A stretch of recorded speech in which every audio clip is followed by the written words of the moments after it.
शरद पूर्णिमा, जिसे कोजागरी पूर्णिमा व रास पूर्णिमा भी कहते हैं, हिंदू पंचांग के अनुसार आश्विन मास की पूर्णिमा को कहते हैं।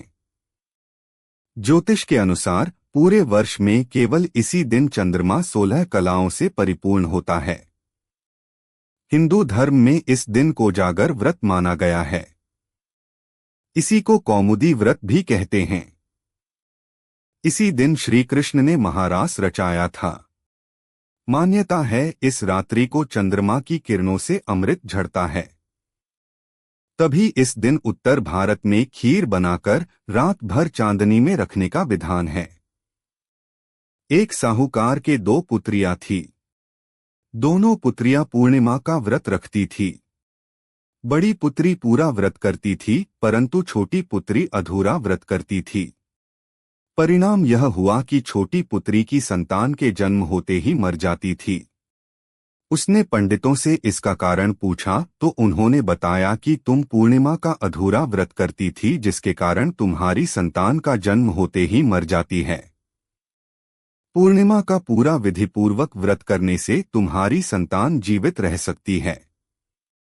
उसने पंडितों के परामर्श पर पूर्णिमा का पूरा व्रत विधिपूर्वक किया। उसके लड़का हुआ, परंतु शीघ्र ही मर गया। उसने लड़के को पीढ़े पर लिटाकर ऊपर से कपड़ा ढक दिया। फिर बड़ी बहन को बुलाकर लाई और बैठने के लिए वही पीढ़ा दे दिया। बड़ी बहन जब पीढ़े पर बैठने लगी, जो उसका घाघरा बच्चे का छू गया। बच्चा घाघरा छूते ही रोने लगा। बड़ी बहन बोली, तू मुझे कलंक लगाना चाहती थी, मेरे बैठने से यह मर जाता। तब छोटी बहन बोली, यह तो पहले से मरा हुआ था, तेरे ही भाग्य से यह जीवित हो गया है, तेरे पुण्य से ही यह जीवित हुआ है। फिर नगर में उसने पूर्णिमा का पूरा व्रत करने का ढिंढोरा पिटवा दिया। इस दिन मनुष्य विधिपूर्वक स्नान करके उपवास रखे और जितेंद्रिय भाव से रहे। धनवान व्यक्ति तांबे अथवा मिट्टी के कलश पर वस्त्र से ढंकी हुई स्वर्णमयी लक्ष्मी की प्रतिमा को स्थापित करके भिन्न भिन्न उपचारों से उनकी पूजा करें। तदनंतर सायंकाल में चंद्रोदय होने पर सोने, चांदी अथवा मिट्टी के घी से भरे हुए 100 दीपक जलाएं। फिर घी मिश्रित खीर बनाएं और बहुत से पात्रों में डालकर उसे चंद्रमा की चांदनी में रखें। जब 1 प्रहर 3 घंटे बीत जाए, तब लक्ष्मी जी को सारी खीर अर्पण करें।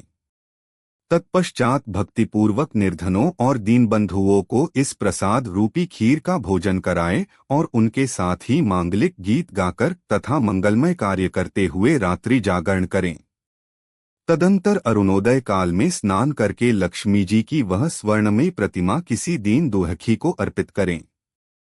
इस रात्रि की मध्यरात्रि में देवी महालक्ष्मी अपने करकमलों में वर और अभय लिए संसार में विचरती हैं और मन ही मन संकल्प करती हैं कि इस समय भूतल पर कौन जाग रहा है। जागकर मेरी पूजा में लगे हुए उस मनुष्य को मैं आज धन दूंगी।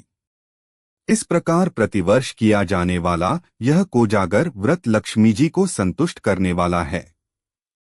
इससे प्रसन्न हुई मां लक्ष्मी इस लोक में तो समृद्धि देती ही हैं और शरीर का अंत होने पर परलोक में भी सद्गति प्रदान करती हैं।